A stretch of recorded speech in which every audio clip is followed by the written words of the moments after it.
should have seen it coming.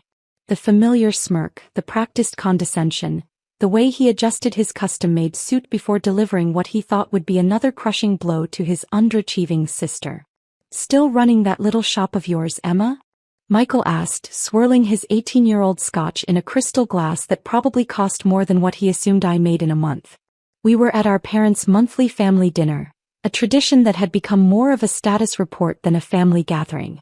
The mahogany dining table that had witnessed 20 years of sibling rivalry now held another elaborate spread, another opportunity for Michael to showcase his success as Boston's youngest partner at Preston and Hayes, the city's most prestigious law firm.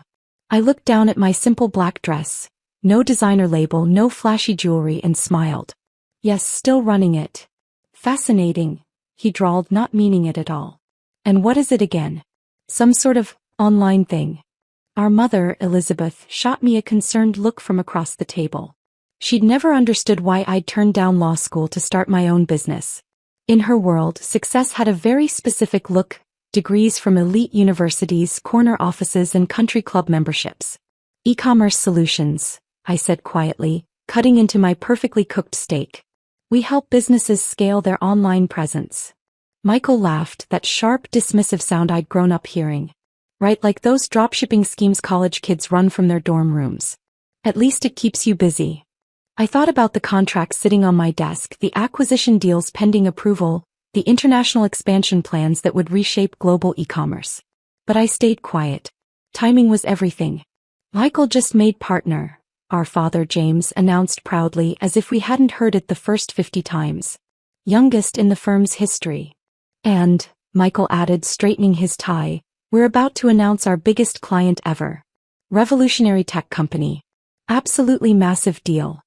I took a sip of water, hiding my smile. If only he knew. "That's wonderful, dear," Mom beamed. "Emma, perhaps Michael could help you formalize your little business. Make it more legitimate." "I'm managing, Mom." "Managing isn't thriving," Michael interjected. "You know, one of our junior associates has a sister who's looking for admin work. Maybe she could show you how a real business operates."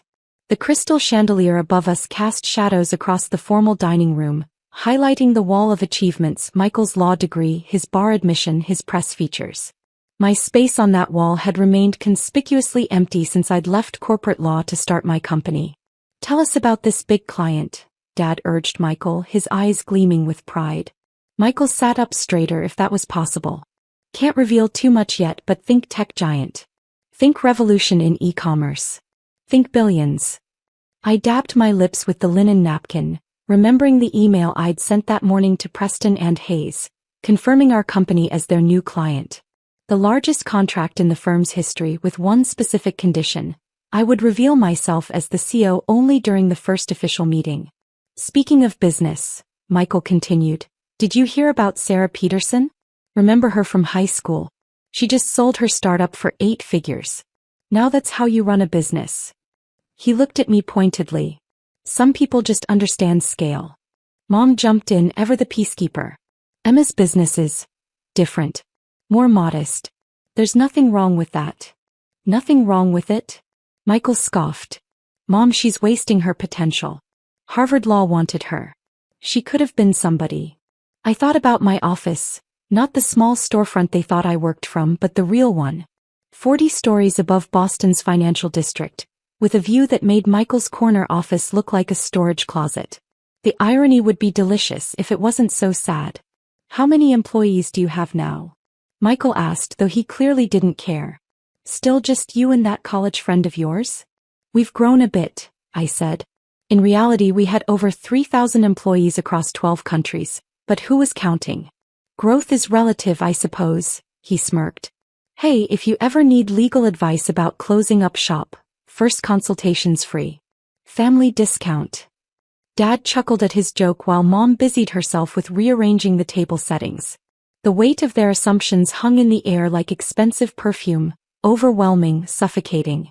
"Actually," I said, setting down my fork, "I might need a law firm soon. For expansion." Michael nearly choked on his scotch. "Expansion? Emma, let's be realistic. You run a glorified website builder from a strip mall office. What kind of expansion could you possibly need?" If he only knew that my glorified website builder, had revolutionized e-commerce infrastructure, that we'd developed proprietary technology that Amazon was trying desperately to replicate, that our latest valuation had added another zero to an already impressive number. You never know, I said softly. Things change. Some things don't, he countered. Some people are meant for greatness, others. He gestured vaguely in my direction. Find their level. The dinner continued, a carefully choreographed dance of achievements and announcements. Michael's new penthouse, his membership at the exclusive Bristol Club, his recent feature in Boston Business Monthly. Emma, Mom said during dessert, I ran into Joyce Thompson at the club. Her daughter's company is hiring entry-level marketing positions. Should I pass along your resume? I thought about the stack of resumes on my desk, Harvard MBAs and Silicon Valley veterans desperate to join my company. About the acquisition offers from tech giants that I'd turned down. About the fact that Joyce Thompson's daughter had actually applied for a position with us last month. We'd politely declined. Thanks, Mom, but I'm good. Are you, though? Michael pressed. Really? When was the last time you took a vacation? Bought something nice for yourself? Had any real success? I looked at my brother, really looked at him. Behind the expensive suit and practice swagger, I saw something I'd missed before. Fear. Not of me, not yet, but of falling behind, of losing his position at the top of the family hierarchy. Success isn't always visible, I said quietly. He laughed again, louder this time. In our world it is.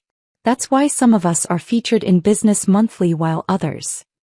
He gestured at my simple outfit, my modest watch, my unassuming presence. Others just dream small. Little did he know that tomorrow his world would shatter. That his big client announcement would become the moment his carefully constructed superiority crumbled.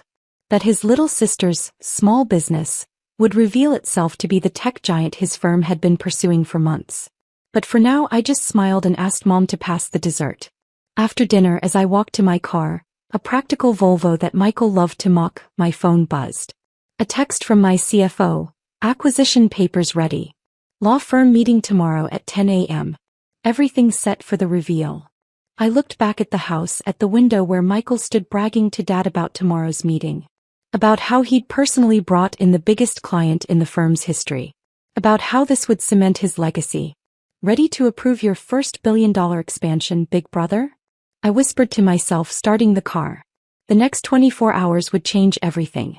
But tonight I'd let him have his moment. Let him believe in his superiority one last time. Because tomorrow in his own conference room he'd learn what real success looked like. And it wouldn't be wearing a designer suit. 5 years earlier I sat in a real strip mall office, but not for the reasons my family assumed. It was where I first discovered the fundamental flaw in global e-commerce infrastructure. A problem so basic, yet so profound that solving it would change everything. I remember the day I quit Preston and Hayes, where I'd been a junior associate on track for partnership. Michael, already rising through the ranks, had smirked from his office as I carried out my small box of belongings. Finally accepting that law isn't for you, he'd called out. Don't worry, not everyone's cut out for real success. What he didn't see was the patent application in my bag, or the business plan that had kept me up for months, or the early code that would eventually become the backbone of my company, Nova Technologies. The strip mall office was perfect cover.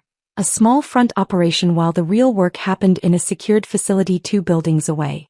My first team consisted of 5 people, all brilliant, all overlooked by traditional tech companies. We worked 18-hour days, fueled by cheap coffee and expensive dreams.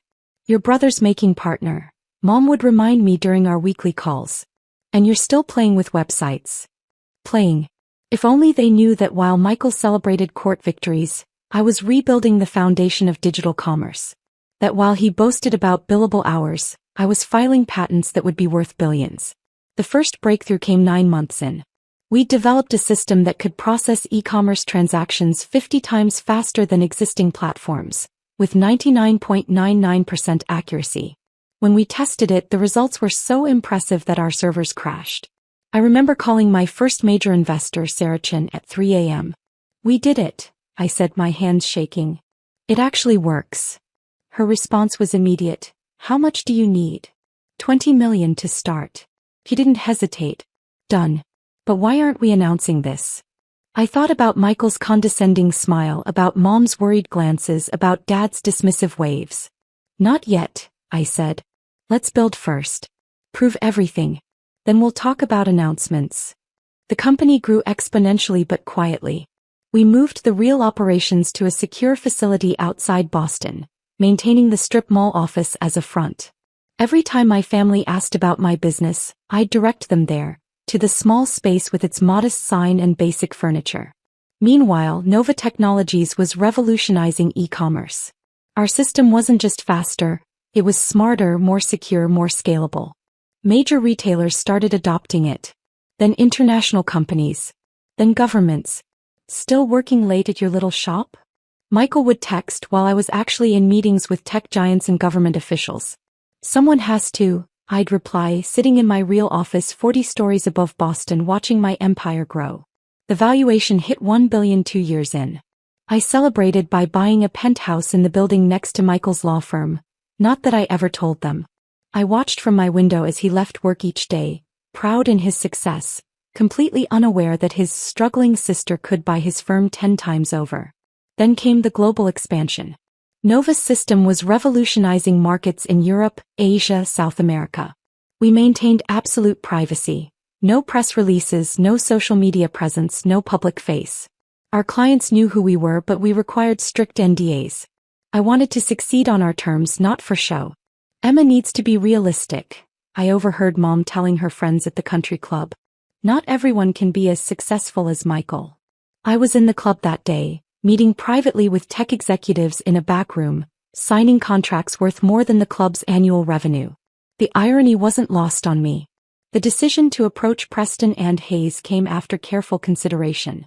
We needed a top law firm for our next phase of expansion, and they were the best. The fact that Michael was there? That was just poetic justice.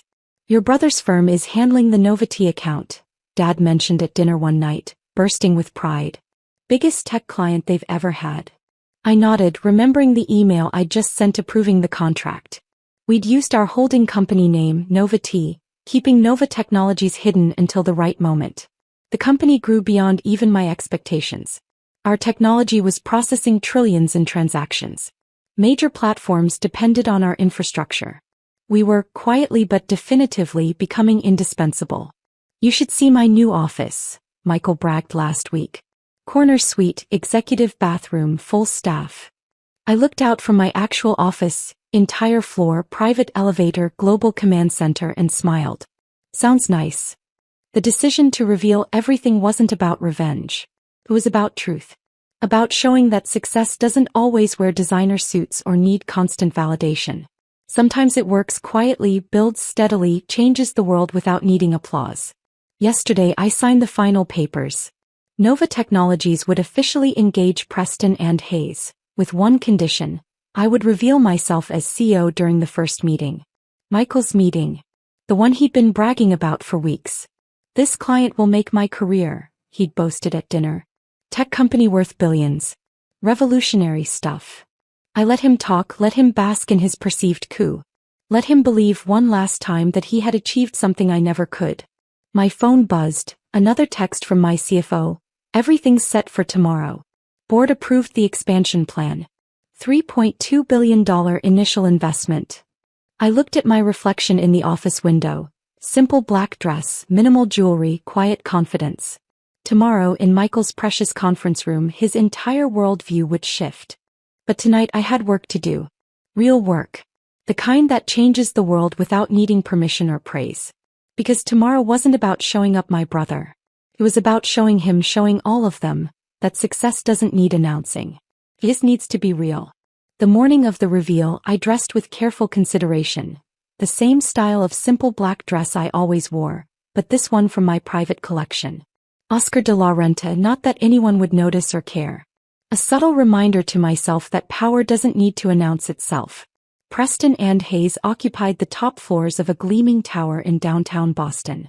As my driver pulled up to the entrance, I could see Michael standing in the lobby with the other partners, practically bouncing with anticipation.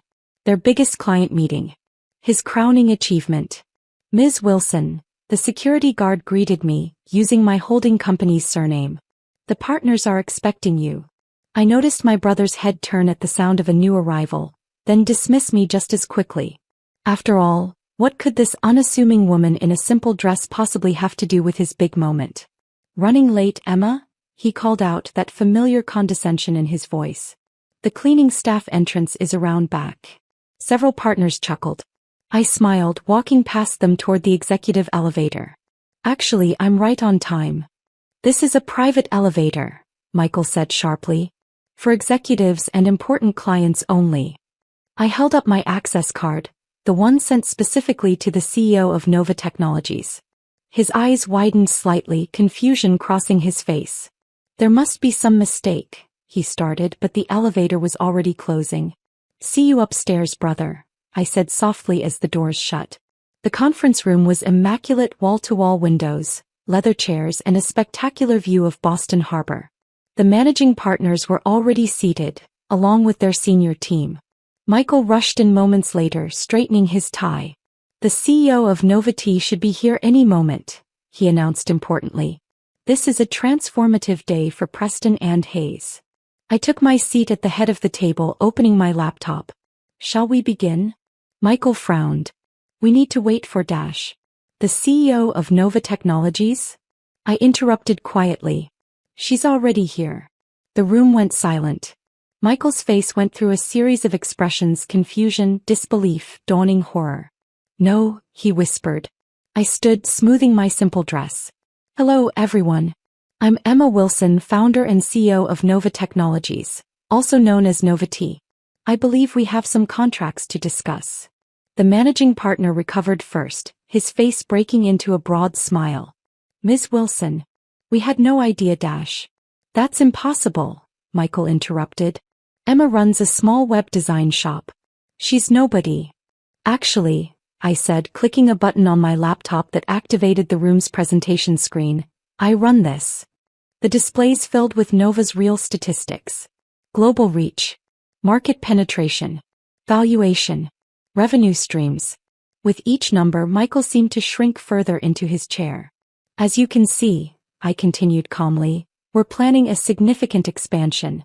We'll need comprehensive legal services. Your firm comes highly recommended. $3 billion. Michael choked, staring at the investment figures. But you drive a Volvo. Good safety ratings, I replied. Now about the contracts. The next hour was surreal. I walked them through Nova's expansion plans while Michael sat in stunned silence. His carefully constructed worldview crumbling with each slide, each figure, each casual mention of billions. Of course, we'll need a dedicated team, I said, wrapping up. Unfortunately, given our history, I don't think Michael would be the best fit to lead it. The managing partner nodded quickly. Completely understood, Ms. Wilson. We'll assemble our top team, Dash. Emma. Michael finally found his voice. Why didn't you tell me? I looked at my brother, really looked at him. The expensive suit suddenly seemed cheap. The practiced swagger replaced by genuine uncertainty. Would you have believed me? I asked quietly. Or would you have dismissed it as another small dream from your struggling sister? The meeting ended with signed contracts and shell-shocked partners. As everyone filed out, Michael remained seated, staring at the presentation still glowing on the screens. All this time, he muttered. The little shop. The simple clothes. Success doesn't need to be visible to be real, I said, gathering my things. Some of us prefer to let our work speak for itself. Mom and Dad, they don't know? They will now. I handed him my business card, the real one with Nova's logo and my CEO title. Family dinner should be interesting this month. As I walked toward the door, he called out, Wait. I've been horrible to you. Yes, I agreed, turning back. You have. How did you build all this without anyone knowing? I smiled slightly. The same way I did everything else, quietly, efficiently, and without needing anyone's approval or praise. The ride down was silent. Through the elevator's glass walls, I could see Boston spreading out before me, my real office tower in the distance. The strip mall where it all began barely visible on the horizon. My phone buzzed, a message from Mom. Darling, did something happen? Michael just called, sounding strange. Said we need to talk about you. Another text followed. And why are you on CNBC right now? I stepped out into the lobby just as the news started breaking. The mysterious Nova Technologies, backbone of global e-commerce, finally revealing its CEO. My photo appearing on financial news networks. My little shop, suddenly recognized as the tech giant it had always been. The security guard who had dismissed me earlier now stood at attention. "Ms. Wilson," he said, this time with genuine respect. Outside, my driver held the door to my real car. Not the Volvo but the Rolls-Royce I used for business meetings. As I slid into the leather interior, I caught sight of Michael watching from the lobby, his world forever changed. My phone buzzed again, the family group chat exploding with messages, questions, confusion. Dad sharing news links. Mom sending a stream of exclamation points. Relatives who had dismissed me for years suddenly remembering they had always believed in me. But I didn't respond. Not yet. Instead, I directed my driver to the strip mall, the place where it all began. The small office still stood there, modest and unassuming. A reminder that greatness doesn't need grand announcements or constant validation. Sometimes it just needs silence, determination, and the patience to wait for the right moment to show the world and your family what you've built. As the sun set over Boston, casting long shadows across the city I had quietly helped reshape, I thought about success, real success. Not the kind that needs corner offices and constant praise, but the kind that changes the world without asking permission. My phone buzzed one final time. "Michael, I'm sorry. For everything. And I'm proud of you, sis." I smiled, watching the lights come on across the city, knowing that somewhere in those gleaming towers, my brother was finally seeing me, really seeing me for the first time. And that, more than any contract or valuation, felt like true success.